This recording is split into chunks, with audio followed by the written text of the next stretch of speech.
आज सकाळी उठलो, पटापट फ्रेश झालो, मग रेडी झालो. पाऊस पडत होता म्हणून रेनकोट घातला.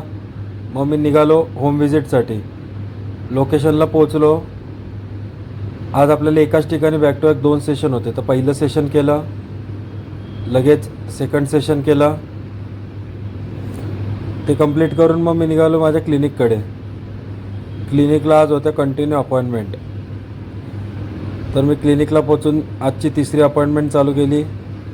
थोडा वेळ स्वतःला कपिंग केली. मग मी निघालो घराकडे.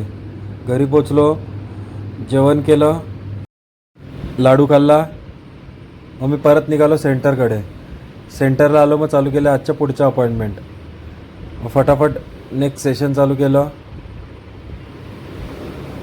ते सेशन झालं. बॅक टू बॅक सर नेवाईवरून आले होते, तर त्यांचं पण सेशन तिथेच कंप्लीट केलं.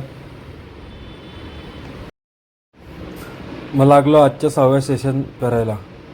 हे सेशन कंप्लीट केलं. मग मी थोड्या वेळ संध्याकाळी निघालो घराकडे. घरी आलो, बाहेरच दाबेली आणि फ्राईजचा नाश्ता केला. मग मी गेलो परत सेंटरला. शेवटचे 2 सेशन बाकी होते, तर त्यातलं सेकंड लास्ट सेशन चालू केलं, ते संपवलं. मग आजच्या दिवसातलं शेवटचं सेशन कंप्लीट केलं. रात्री 12:30ला निघालो घराकडे. घरी पोचलो, जेवण केलं आणि आजचा दिवस संपवला.